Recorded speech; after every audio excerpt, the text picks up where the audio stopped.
and start recording. And all of these workshops that we do, all the videos that you'll see, they do become YouTube videos. And if you actually go in the chat, it looks like Patrick has shared with us the link to all of the workshops in the past. And this will, as of tomorrow, also be a workshop video. And so you're welcome to go there and to check it out. So welcome, everybody. Thank you so much for being here. We have with us a person who needs no introduction, Rose Bowlus, one of our longtime mentors and advisors at the Rec Innovation Lab. She is also a startup investor, an angel investor herself. She's very involved in the startup community. And I apologize, my video is a little fuzzy there. Jacoby, was there anything that I missed that we wanted to also share? Also, you look in the chat right now, we have a survey for Rose's workshop today. So make sure you fill that out. Just give your feedback. You know, there's a lot of great things about to be said. Just give some feedback about what you heard. So we would appreciate that a lot. Thank you. Thanks, Jacoby. All right, Rose, if you wanted to go ahead and share your screen and want to take it away, I will pass the baton on to you. And thank you so much for being here and welcome. Thank you, Tanya. Thank you, the Rec Innovation Lab, Angela, Jacoby, and everybody else who's helped with this. I'm going to go ahead and share my screen. One sec. Practiced for this, so. Perfect. And here we go. Oh, good, it worked. All right, can everyone see my screen all right? Someone we can. Okay, perfect. All right, well, as Tanya mentioned, I'm a mentor here at the Rec Innovation Lab. I've been mentoring with the lab now, I'd say a couple years. I'm an attorney in San Diego. I specialize in commodities, securities, and financial services. For those of you who don't know what that is, that's okay. I work with startups and I help them with their fundraising and their corporate work. And I have a vast amount of lawyers who work like me independently. And it's just been amazing having my own firm for 2.5 years. Prior to that, I worked for big banks and energy companies as in-house counsel, working with the C-suite and building businesses. So I am very well aware of all the issues that could come up both at inception, mid-stage growth, and then, you know, maintaining the business, as they say. So I'm very happy to be here. Today's presentation is called Behind the Angel, Laws of Angel Investing. And I'm going to go ahead and start. Oh, and also, before I get into more of my introduction here, which I've pretty much already stated, I'd like for this to be interactive. So if Jacoby or Angela sees a hand raised or a comment, whatnot, and you just have a burning question, feel free to interrupt me. We can certainly have that. I also have a Q&A at the end. So if you want to hold your questions till then, totally fine also. I pretty much told you a little bit about myself here, and here's my introduction slide. One of the things I do want to remind everybody is today is really an informational session only, not supposed to be legal advice, and hopefully you won't take it as legal advice. So, but more of a perspective on my encounters with angel investors, angel investing, and founders. As for what's going to be discussed today, this is going to be more of a Q&A style presentation about angel investing from a lawyer's perspective. So that's me. It says laws of angel investing, but really there's not going to be any statutes or codes talked about today. It's really going to be like topics that are really essential to founders that they need to be aware of so that they don't run into legal issues. And I think this is actually more valuable than you actually learning a code or a statute, because you can actually put some of this that we're going to discuss today into practice and be a better mindful founder. If you are an angel investor in the audience, some of this will resonate with you. And, you know, certainly you can take away some things with you today on what I say. Later in the presentation, I'm going to talk about, you know, insights on what I believe to be valuable and essential as an angel investor when I'm looking at companies. Again, that's just really my opinion, but basically I've learned quite a bit from the San Diego angel investing community. So I'm going to be sharing some of the things that investors have at front of mind when they're talking to founders. So hopefully that'll be valuable. And then finally, at the end, I'll just have more opportunity for Q&A if anybody has any questions, and then place to contact me. So I'm going to start with a basic slide on, angel investing or angel investors, like who are angel investors? And people seem to think that there's some special, person that just comes out of the clouds and just writes you checks. Can anyone be an angel investor? I'd have to answer that is a yes, because angel investing really in its simplest definition is an investor who invests with their own money in an early stage company. I mean, that's, you'll see a variety of definitions, but at the end of the day, that's what that person is, or entity, actually. So generally, just at a very high level, usually angel investors are investing at smaller dollar amounts than venture capital or institutional investors. They invest with other angels and angel groups, and then they form these entities called special purpose vehicles to be able to gather amounts into an investment amount so that that entity could then be on a founder's cap table. A lot of you have heard about this. There's no mystery as to some of this for you, especially if you're looking into raising money. But the thing to walk away from here is, anyone could be an angel investor, right? Well, here's the catch. Angel investors that are sophisticated and well-to-do, who are wealthy and qualify for certain definitions, like accredited investor, can participate in different types of raises that other angel investors may not be able to participate in. So, the biggest example here would be like a Reg D 506C. You have no idea what that means, but basically it's a type of raise where a founder is talking to investors who are sophisticated. They've invested before, they have high net worth, they meet the test for accredited investors with the SEC. And so they are able to participate in that type of raise. Angela, I saw you come up. Do you have a question? I do, actually. I was going to say, is there any example like you could give us that maybe that we might be familiar with that would apply to this level of raise? An example of an angel investor, is that what you're asking? Oh, well, a company that would be looking for an angel investor, like whereabouts would they be looking for someone at this point? I don't know if that's clear, sorry.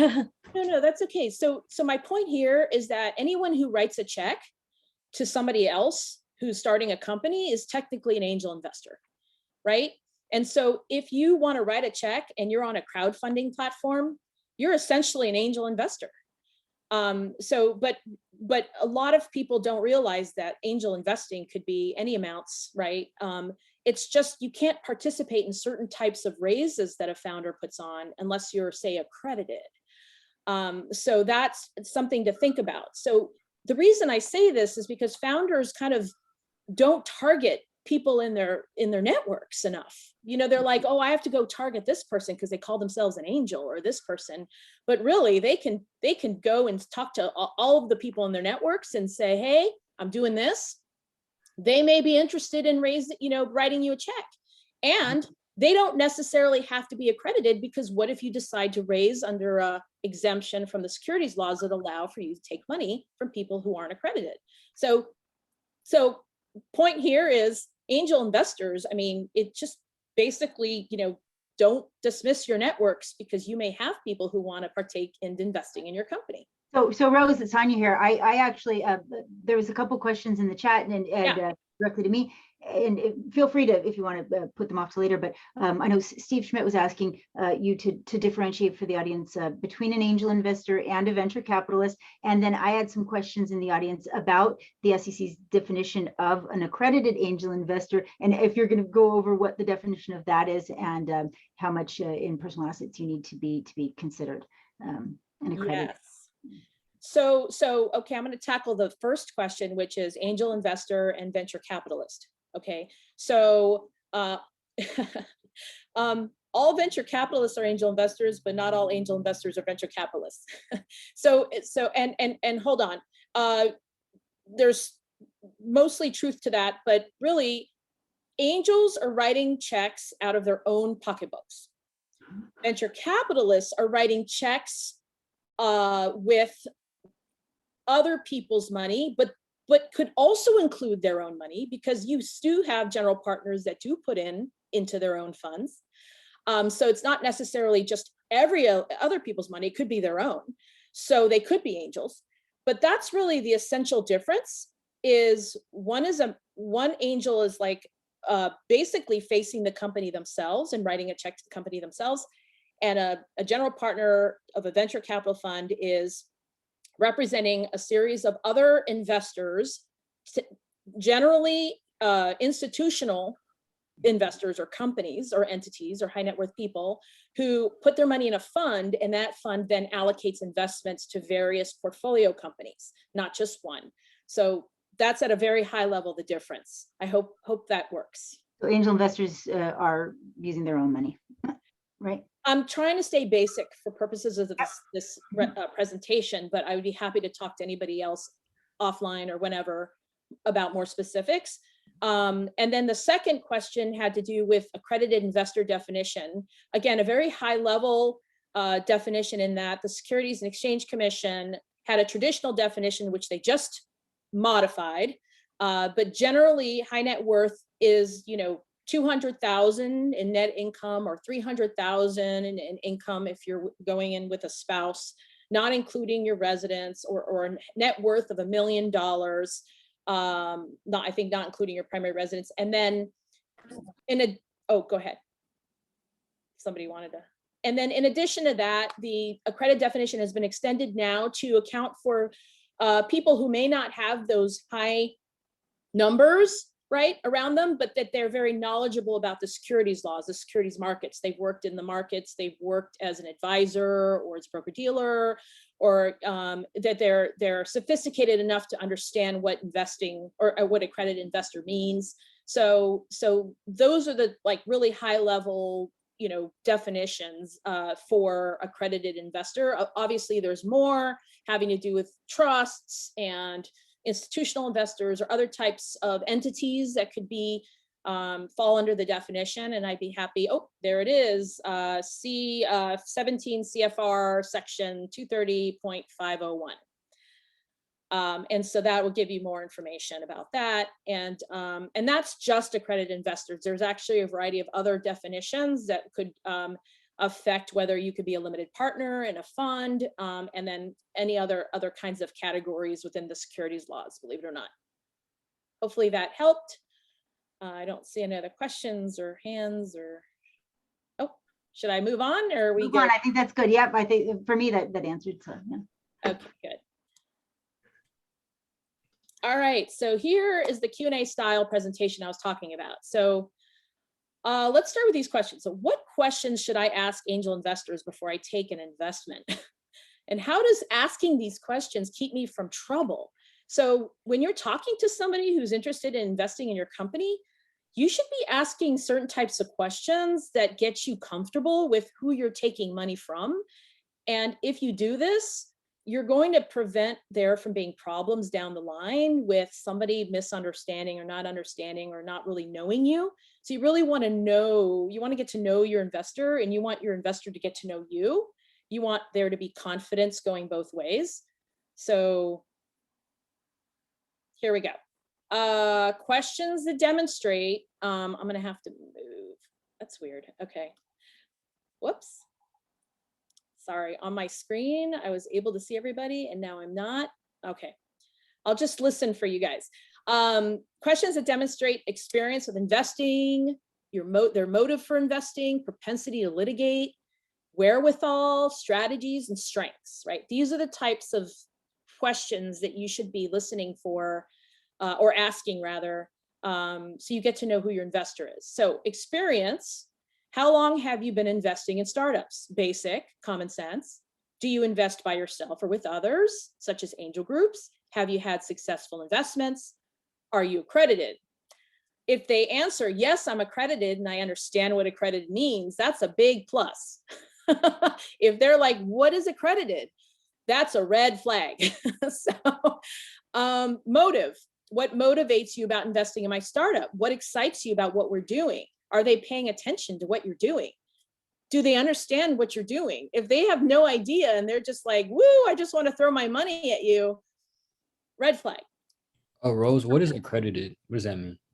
So accredited is a definition that was provided by the Securities and Exchange Commission for a regulation, for an exemption from registration for certain individuals who are sophisticated enough to invest under this exemption.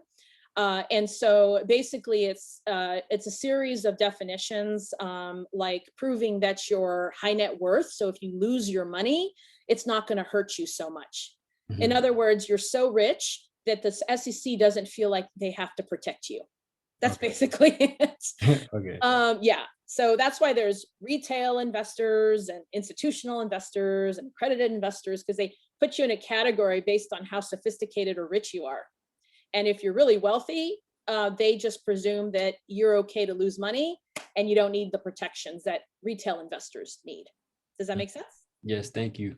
Okay. Wherewithal, just this very topic, as life is unpredictable, you say, you know, to the investor, my company may fail. Can you lose you can lose all of your money. Are you okay with that? Have you lost money before? I got to tell you, as an investor, the founders who've been like, Rose, you know, I'm so flattered that you're going to invest in me, but I just really want to make sure that you're okay with losing this money, because it would hurt me if you lost this money. And I'm like, how much do you want? You know, because it shows like the EQ, the dynamics between investor and founder, right? But if I have a founder who's like, oh, I need money, and they just met me, and there's like no total disregard for whether or not I even know them, then it could become problematic down the road. Then finally, a really great question to ask angel investors who would be good candidates to take money from would be like, would you consider your investment smart money? Meaning, do you know the sector that we're in well, and can you bring added value through strategic knowledge and market sector introductions that put us on the fast track to revenue and profitability? Why is this an important question and why you should ask? Because if someone's going to give you money as a founder, both of you, the investor and the founder, want the company to succeed. So you should really be taking money from angels who could help you, not angels who could hurt you. So think of it that way, that now they're part of the team, even though they're investors, maybe they're passive, but make sure that maybe they have an ability to put you on, position you better, maybe with their contacts or whatnot. And it's a win-win as far as I'm concerned when you have angels that really understand what you're doing, what market you're in, et cetera, et cetera. So hopefully this was a helpful slide. I don't know if anybody has any questions. Hello? So I don't see any more questions. Actually, no, I have one question that just came to me. They wanted you to say that saying again. Are all angel investors venture capitalists? Or is it all venture capitalists or angel investors? They got confused now. Okay, so venture capitalists could be angel investors, but angel investors cannot be venture capitalists. Got it. So or can't, Not necessarily. Yeah, so angel investors invest with their own money. Venture capitalists invest with other people's money, and it could be their own money as well. Their own money. Yeah, got it. Yeah, and they get paid for it, which is different, right? Different presentation. Got it. Okay, I'm gonna see if I could switch here. Yeah, it worked. Okay, what questions should angel investors ask me before I take an investment? And how does answering these questions keep me from trouble? So I know there's angel investors in the audience, so feel free to chime in here. But here are some questions I came up with. Again, you want to demonstrate experience in taking on investments. if you haven't read a book or an article or talked to lawyers about what the process is, you should not be asking for money, please. And here are some questions. Have you worked for a startup? Oh, here are some questions that they should be asking you. Have you worked for a startup before? How well do you know your industry? How do you feel about risk, right? Are you like, and that's a really important question that they should be asking you, because what if you're risk averse, or what if you're not? How do you feel about risk? Are you mentally aligned with your investor about that? Because say you love risk, you're going to go out and you're going to do all this crazy stuff, and your investor's like, oh, I just gave you $50,000.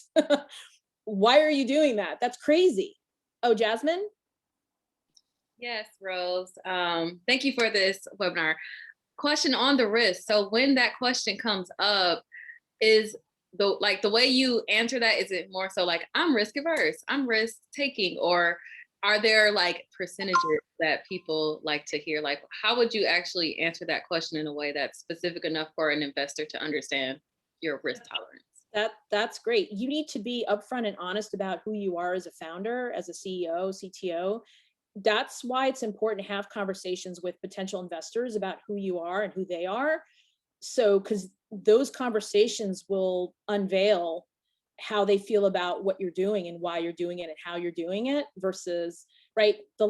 So I get this, not to go off on a tangent, but really quick. Sometimes founders take money like from VC or, different groups and stuff. And now they have to answer to these groups or answer to the VC, or the VC has a board member. And all of a sudden it's like, I can't run my company anymore. Why did I take all this money from these folks when they don't really understand how I want to run my company?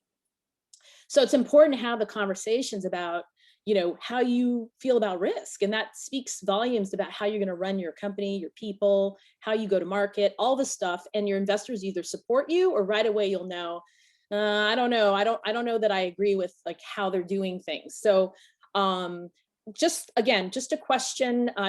It's not a must, but it's something that it would be good for you to hear asked to you from an investor, because then they're caring, right? And it shows how seasoned they are. Another question, does the company have a lawyer? Have they reviewed your contracts? That's keeping you in check as a founder, right? If you don't know what's in your contracts, I don't know what to say about that. And I'm not trying to sell you my services. You should really know what's in your contracts. Have you invested in your company? Some angel investors will not write you a check unless you've put something into your company, even if it's $5, really. So, some don't care. Some angels are like, totally get it, sweat equity, totally get it. So find out which angels, you think would be better if you have or have not invested in your own company. Have your friends and family invested? Why or why not? Right? You have a rich uncle, haven't gotten money from him. Well, why not? And then how well do you plan? How well do you execute? And reflect on your performance, right? Those are huge questions that you should be getting from your investors. And then finally, tell me about your advisors. How did you choose them? And then how often do you meet? I meet founders all day long who have advisors, big names, but they're like, they meet once a quarter, once half a year. I mean, so again, these are really integral questions I think you should be hearing from investors.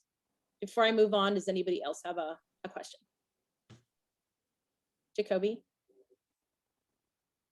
No? Okay, so what if you have a newer startup? Because I feel like, what kind of attention does that get from investors? Because some of these questions are like having a lawyer, okay, let's say like pre-seed. So how does this all play into a pre-seed company? You may not have all of the answers to the questions, but for purposes of this slide, these are some of the questions you should be hearing from an investor. So it's okay not to have the answers. Okay. But if the investor is one that's kind of posing these questions to you, I think it's a good thing, because it's showing that they know what you're doing, that they care. So they're not just blindly writing checks, I guess. Okay, thank you. And in the end, the whole point of this is, how do you keep from getting in trouble? Well, establishing a relationship and understanding who's investing in you. That's the point. And later you'll see why. Mhm. Thank you. Angela, did you have something? Yeah, there was a question in the chat. Oh. Steve asked, do you take an equity position in the firm or do you treat your investment as a debt? I'm not sure I understand that. Yeah, Steve, did you want to ask the question or maybe rephrase it? Hi, Steve. Yep. Hi, jumping on. Yeah. Hi, Rose. I guess my question is, let's say you invest $50,000 into a firm. Do you then say, hey, we're going to take 5% ownership of the firm, or does the 50,000 become a debt with some interest and some schedule? That was basically the question. I sort of know how venture capitalists do it. I wasn't sure how angel investors do it. Oh, okay. Yeah, I'll try to stay basic and at high level here. So there's different ways of taking on an investment. I'm not really focused on those today. Well, in one of the slides, I'll legally related. It's more of a risk thing, but basically, an investor can take equity or they can give debt. And so the most common pre-seed investment is the SAFE or convertible note process, whereby you have a company that's going to be promising to pay you back over a course period of time for an interest rate. And then later convert you into equity when they finally have an equity round done. So that's sort of the, kind of the initial way of investing with pre-seed. But, I have seen crazy things. I have seen a really small note or safe round, and then they go straight to their seed equity and valuations sky high. Just kidding. But yeah, no, but that would be like the basic response for you. But I'd be happy to speak with you after the presentation or some other day about more specifics about what is seen at the pre-seed level. No, thank you very much. That answers my question. I appreciate it, and really appreciate you talking to us today. I've been really wanting to have an angel give us a talk sometime. Yeah, no worries. All right, so I'm going to go ahead and move on here.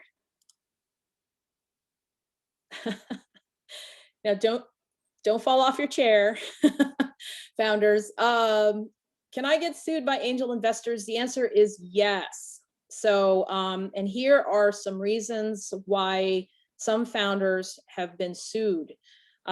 So remember, an angel investor has an interest in the company by virtue of like a note or equity, right? And in these documents that govern this investment, there could be certain representations made, there could be certain things that were said or things. So when you deal with an investor, you want to make sure that, well, it's in another slide. So I'll talk about what you do to prevent this, but here are the reasons. Fraud seems to be the biggest reason I see in case law between investor and founder. A lot of the time there are mistakes, I got it, mistakes are made. But fraud that's like a higher level or degree of intentional, like misrepresenting your investors. So if you're telling your investors that you've got all these sales and all this revenue and your pro forma is like, woohoo, and it's all a lie, and then you lose money, that's kind of where you find that you may encounter a lawsuit or trouble because whatever ended up happening was based on information that was false. So you want to kind of stay up and up, and we'll go into more details later about what you can do to kind of prevent this from happening. It's, for me, it's common sense, transparency, right? And we'll talk about it later. But yeah, and what I've seen is the less experienced the investor, the more likely your company will be sued and lose. So best to stick with more experienced angel investors if possible. I mean, that would be my 2 cents based on what I've seen. In the San Diego community, I want to say that we have some great resources, great founders, great investors. And I, not to say that things, there's unethical things going on outside of the community, whatnot, that could happen. But like at the end of the day, there's just, when you have an ecosystem that is filled with support and understanding, and, that's the best place to be, I think. So, but there are places in different places of the country and internationally where people just simply, they're not forthright. I'm moving on in case, unless anybody has a question on this slide. Okay. How can I avoid being sued by my angel investors? Transparency in company progress, wins and fails, good books and records, right? Contracts are clear and enforceable. What does enforceable mean? Signed. A lot of founders do not sign their contracts. They don't sign their bylaws. They don't sign their consents. So please sign your documents. Maintain ethical reputations, right? Big mistake for founders to make is to give a personal representation, warranty, or guarantee. That just gives the angel or anybody in the company the ability to go after you personally outside of the company. So be careful about putting yourself in front of harm's way. That's why you have a corporation. That's why you have an LLC, right? To shield liability to the board, to the executive team. So if you take on these reps, warranties, or guarantees personally, you've disrupted that. You comply with the securities laws. I don't know. I've been seeing a lot of stuff that's scary. I don't mean for this presentation to be scary, but if you issue a security, which means a convertible note or even a safe, you need to file a form with the Securities and Exchange Commission if it's required under the type of raise that you're using. So talk to a lawyer, go to a workshop, ask questions about that, because that needs to be done. It'll come back to haunt you later if you don't. Go ahead, Jacoby. It sounds like you have. Oh, we have a question in the chat. Yeah. Kristen asks, is there a public platform that shows past investments amounts or any lawsuits when it comes to an angel investor? Should be a startup. I'm not aware of one. I don't know if anybody else in the audience might know of one.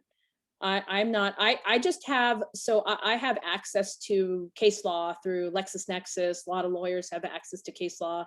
So that would be the only way that I would see incoming disputes and cases.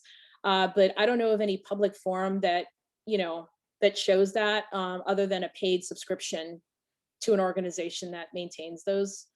But that'd be very interesting. I think public records, right? You just go to the courthouse and have public records requests for that type of stuff. Maybe Google it. So, is there any more questions in the audience? Jacoby? No. Is that the only one?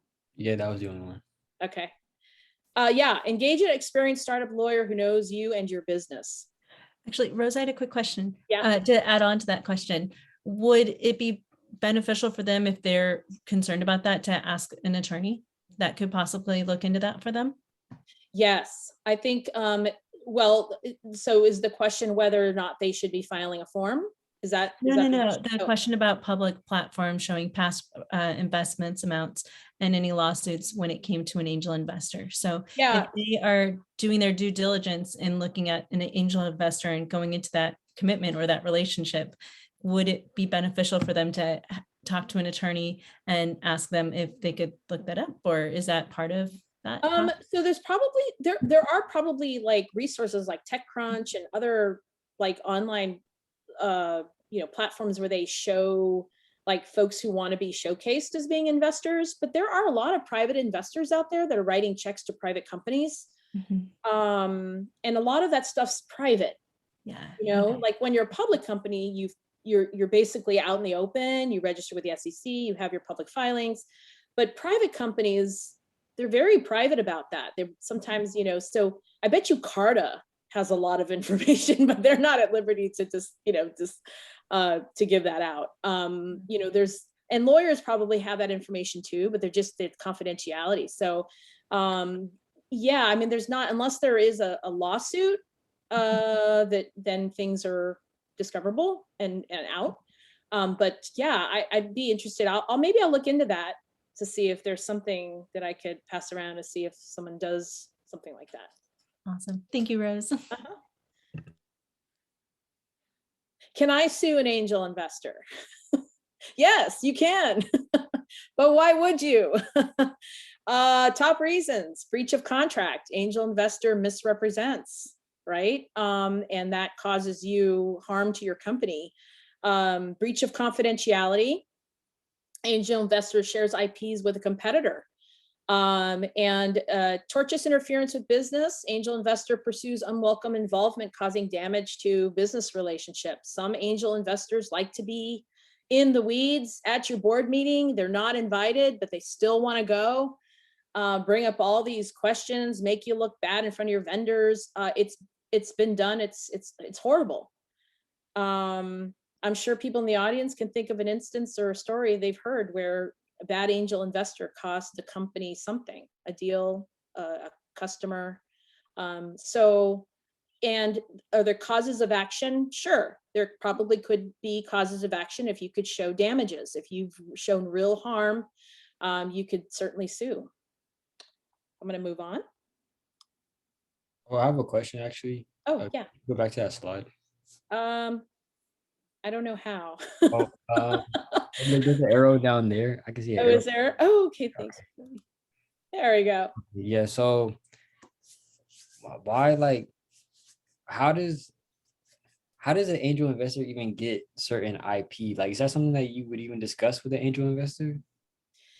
So an angel investor doesn't have a reason to hurt the company that it's invested in, right? That would be so bizarre, but worse, crazier things have happened in life. And so generally, if somebody has access to information and you don't, and when they invest, I mean, it's kind of like highly unlikely that they would do any harm for you. But as an investor, you're a shareholder.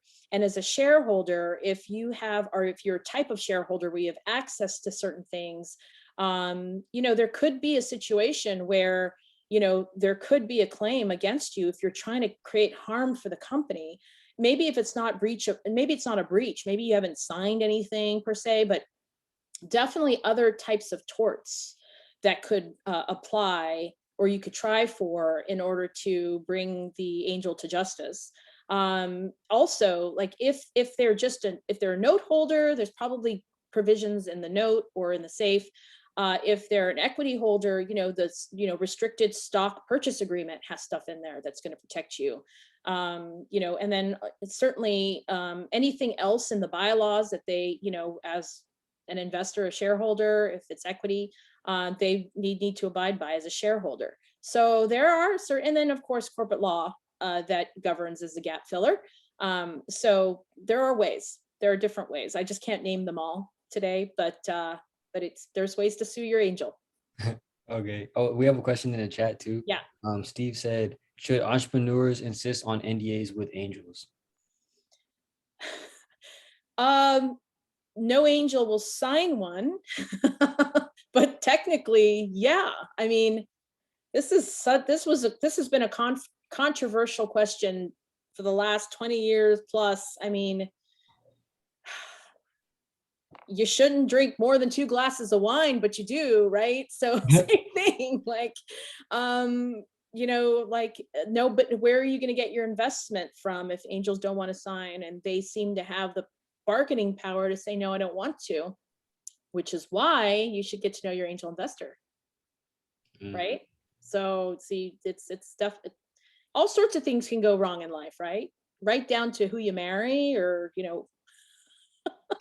what kind of peanut what kind of nut you eat, you might be allergic. So anyway, so that's that. Does that answer your question, Jacoby? Yes, it does. Thank you. Okay. This is Joan. I have a quick question. Yeah. Why would an angel not sign a non-disclosure? That's a great question. Because there are obligations. So they're taking on risk. They're taking on more risk. So if they happen to do something that you happen to think is wrong for the company, they then could get sued, obviously. And with breach of confidentiality, or, that carries more than just damages. There could be consequential damages involved with that, which means you can essentially bankrupt your angel investor.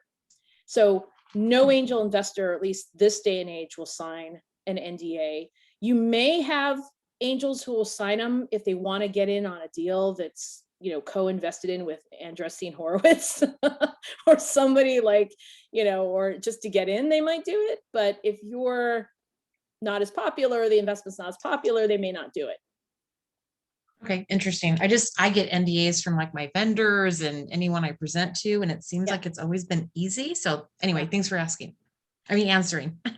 Yeah, no problem. There might be some tangential type confidentiality provisions in the documents that angels sign, right? So maybe they don't get the NDA, they don't get the opportunity to promise you confidentiality when you're talking to them, but once they write you a check and you get, they sign the paperwork, certainly there's stuff in there that would likely protect you.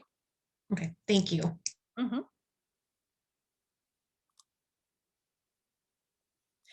Okay, so this is a hot topic question this day and age right now. Lots of founders are going on to platforms and creating SPVs for themselves. And why they're doing this is because they can't seem to get into an angel group, or they can't seem to get into a program accelerator.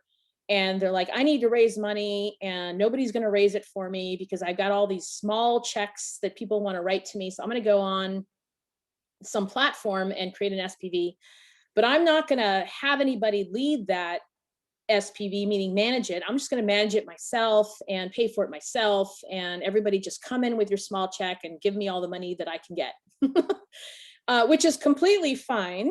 But, there's risks, right? So doing that, so think of an SPV as like a new company. An SPV is essentially an LLC. It's a new company. It's like creating a new business. You're going into business with other people for the purposes of investing in your company.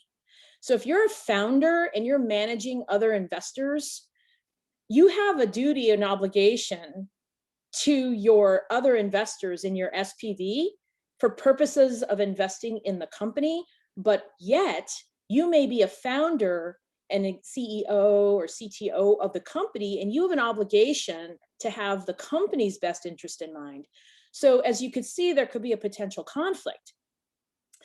A lot of these platforms have language that essentially have the investors waive the conflict, right? But it doesn't protect you from liability as a founder creating your own SPV. So there's really no solution to this other than to be careful about which angels come into your SPV, that you trust them, that they trust that you know what you're doing. If you don't know what you're doing, you shouldn't be leading an SPV. You should be having a sophisticated angel investor, somebody who's done it before, to lead it for you, kind of like what they do on WeFunder. WeFunder has a lead angel, and then everybody else can fall under that person's lead, if you will. So same thing for this SPV. One thing I'd like for every founder to remember here is someone could always sue you, and you could have not done absolutely nothing wrong. But if someone sues you, it costs money to defend yourself. So even if you are in the right and you've got all this evidence and they've got nothing on you, you still have to hire a lawyer to defend yourself. So don't put yourself in a situation that puts you at unnecessary risk, like things like this. Not that you couldn't do it, but think twice about who's going to be in your SPV when you raise money for your company. Does anybody have any questions on this slide? Okay. I just want to let you know, Go ahead. I just want to let you know that we're getting close to the time. Yeah, I'm going to hurry now. Okay, thank you. And here are some obligations that you have to the investors in your SPV. You have a fiduciary duty, and I just explained this really. So this slide is basically what I just explained. And yes, the founder can be sued by members of the SPV. So we won't go into that, but here it is. What happens to my angel investors if my business fails?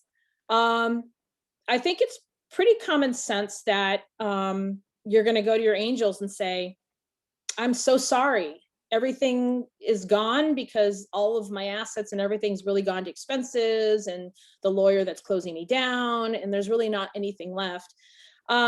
So But there's actually there is a priority for investors based on how they invested. So believe it or not, after costs and expenses of the company and unwinding, your debt holders go before your stockholders. So you wonder why seasoned and angel investors don't want a safe, they want a convertible note. It's because a convertible note is a note and it's debt, and it comes and it gets paid first before stock does. And then preferred stockholders go before common stockholders. So as you could see in the order of, priority, any angel investor would likely want debt rather than equity, at least early on, which is why you have a note, right? Let's see. I have not heard of it. There's probably happened, but founders, unlikely that they get sued by sophisticated investors, because any court or judge will know once they get to know the angel that they should have known that this could bust, right?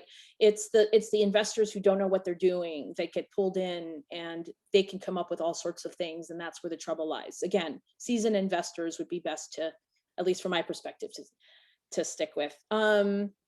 Yeah, and then in a lawsuit, the plaintiff, the angel suing, would likely have a heavy burden of proof, right? So as long as you're doing what you're supposed to be doing, you're doing, everything in good faith, you're, highly likely that the angel will win, highly unlikely the angel will win. But if you are neglecting your books and records, you are misrepresenting things, or you don't have your story straight, likely the angel will win. So keep in touch with your investors and keep them apprised of what you're doing, how you're doing, and have it be no mystery to them. If things are going bad, you should be telling them 6 months in advance, I'm going to do my best. I'm going to do my best to keep my head above water, but it's likely in 6 months, if we don't do this, we're going to bust. They may help you, actually. Okay, the last part of the presentation, perspectives of an angel investor, me. What does Rose look for when determining whether to invest? I like to develop relationships with founders, and I give it 3 to 6 months to observe. And there's only been a couple of founders where I was like, no, I've known of them through other people, and everything that these other people have said clearly true, where I have made an investment without investing the time to get to know them. Visibility of the company. If I don't see your company posting or doing things in the community or doing things with others, I'm wondering what you're doing. So visibility is very important, not so much for marketing your product or your service, but for people who are watching, who wanting to infuse money or capital into your company. It's really important that you kind of get yourself out there. Execution of the team, execution, right? What is your team doing? What are you doing? Are you winning? Are you losing? Big wins, small wins, it doesn't matter. You're executing. Reputation, and even if you don't meet your deadline or your, whatever date you had planned for something, it's okay, as long as you address it and you keep going, right? Reputation with other investors. What are other investors saying? Is the company aligned with my thesis? I'm a legal tech investor. I'm an investor in lawyers. So that's not really, anything outside of that would really need to be like super stellar for me to write a check, but that's okay. It's still possible. And I may have other angels in my network that I can introduce you to if I really like you and I really want you to get an investment. So that's pretty much, why I'm trying to be open-minded. A lot of angel investors are really closed-minded, and they're like, this is all I know, and this is what I'll do. But it's okay, because they may have somebody in their network that they can introduce you to. And then finally, like I'd like to be a strategic investor. I like to, write a small check, follow the founder, be involved, listen in, see how I can help. And then decide to write bigger checks later when there's more of a round, meaning there's other investors in, and say you have a small space left. Well, then, this is just amount perfect. Rose can close out our round, or Angels in Law can close out our round. Other angels or angel groups love doing this also. They don't like going in by themselves, or, or with nobody in sight, right, as an investor. So getting them all, herd all the cattle together to finally get, really a great round. And like I said, my ability to help the company move the needle, I think these are really important things that I look for when writing a check. And I think that's it. I'm ready for questions, comments, suggestions, and here's my email in case anybody needs to get a hold of me. Thank you so much, Rose. That was really amazing presentation. So much information in there. I have a question, and I get this question a lot. To be in one of the big angel investor groups here in San Diego, like TCA or San Diego Angel Conference or Hera Hubs, any of these, do you have to be an accredited investor? Do you have to have that $1 million of personal wealth in order to join those, or do you have any recommendations about that? That's a great question. And so this is how I'm going to answer it. Every angel group has their own way of running their membership. Some groups are membership and you have to be accredited to be a part of it. Other angel groups will invite everyone, but then you need to be accredited for a founder who is raising, who wants to pitch in front of you. Other groups not only put together, some other groups say, come and listen, meet them. And if you want to invest in them, you talk to the company. We have nothing to do with it. So it really all depends. Some groups have membership fees, others don't. Others have minimum investment amounts, others don't. So it really all depends. I think the most prominent angel groups are the ones that do and tend to have a fee and an investment minimum, because they're not that they're playing games is not the wording, but that just came top of mind. But basically, they're very serious about putting real money behind some of these companies that are doing great things. And so they don't have time to waste with people who are, which is why the San Diego Angel Conference is actually great, because it's great for new angels, because they go through the process. They educate you as an angel. Some of these angel groups do not have that luxury. So they really need sophisticated, knowledgeable people who have been investing to come in at higher dollar amounts.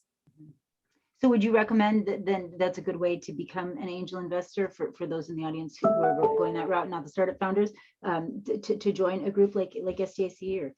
Yes. So San Diego Angel Conference would be, I highly recommend them as a first-time angel. They will basically educate you, take you through the process. I believe the minimum is $5,000 to invest for a unit. And then there's fees, of course. But the programming and the folks in the program are very knowledgeable. They've been investing for a very long time, and they're so great for the community. So that's my plug for them. I'm going to stop sharing. Is that okay? Absolutely. We have a couple of things in the chat. Deanna said, I have so many questions, but I was driving, so I couldn't ask them. I love this workshop and learned so much. So Deanna, I would just say, make sure you always email Rose. I dropped her email in the chat, and also she posted it. So you just scroll up a little bit, you can see her email right there, rosebowluslaw@gmail.com. And then also Scott said, do we need to understand the concepts of seed rounds and valuations when finding angels who are not VCs? If not, when is that? I'm not sure I understand the question. Is it Steve? Can he come up and? Oh, it's Scott. Oh, Scott. Mm-hmm. I think he just wants to know how much do we have to know? How much do startup founders have to know about the terminology, about the difference between pre-seed and seed, about how to value your company, or how angel investors value your company? And if I could answer this as a teacher of entrepreneurship and director of a center, you need to know a lot. You need to familiarize yourself with as much as you possibly can. We have lots of resources available for you to learn about this. There's lots of workshops, there's lots of content in there, and just learn as much as you can. The more knowledge you have, well, knowledge is power. The more power you have. Thank you very much, Tanya. Absolutely, Scott. Yeah. This is Scott. Yeah. And we can also chat obviously offline too. Of Joan, course. Yeah, I have a question. It's kind of a funny question, but I've actually had people that said, oh my gosh, I love what you're doing. I want to write a check for you. And I'm like, I've wanted to self-fund this initially, but is there like a simple contract or something? would you expect them to give you a contract when you accept money? Or is there some kind of like some basic standard contracts that you would give to them to say, this is what it would be like? You have Yeah, access to some of those? yeah. So oh, go ahead, Tanya. No, I was just going to say, I'm very proud of you for saying that you want to self-fund as long as you can. And then Rose, go ahead and take it away. Oh, no, that's okay. So the most common is the Y Combinator safe pre-money. There's actually different versions of the Y Combinator safe. It's essentially a promise to give somebody equity for the money they give you today. We have that available for you to look at in the resources. Okay. Just you. one thing I want to add there is, believe it or not, there's actually different varieties of types of safes out there. Carta has its own version, and then some of these other platforms that are coming, maybe even Gust Launch has its own version. So don't dismiss some of these other platforms and their safes. They're trying to automate fundraising now. So I'm a lawyer with Gust Launch, and they're amazing. Their documents are amazing. What they're doing for founders is amazing. So you might want to check them out. Obviously, Carta has their own form of fundraising documents. So the Y Combinator safe certainly is common, but you have these platforms that are coming out with more founder-friendly or more automated systems in order to raise, and they help you along with some of the compliance and other issues that a lawyer would traditionally help you with. So. Okay, great. Thank you. I have a lot to learn. Thank you. Awesome. Do we have any other questions from the audience before? I know we're pretty much out of time. Well, I definitely want you all to know that you can ask me, ask Rose, any questions that you have, and definitely Joan. If you look in the rec resources, it's the simple agreement for future equity, the SAFE. We have a couple different ones that you can look at. And oh, great. Thank you. And I think that's it. I think we better wrap it up here unless there's anything else burning. Yeah, last reminder, if you guys like what you saw today, you can always check out this recording on YouTube. I just dropped the link in the chat. That's the first link I dropped. So you can see all of our past workshops, including this one. The second link is the survey for Rose. So please comment on it and just let her know what you think, like what you thought of the presentation. You know, it was really good. So I think she would really appreciate that. And then the last link we have is our future workshop. So, you know, make sure to register for our upcoming ones, and we'll love to see you guys again. Thank you. Thanks, Jacoby. Thanks, Rose. Thank you, everyone. Bye. Take care.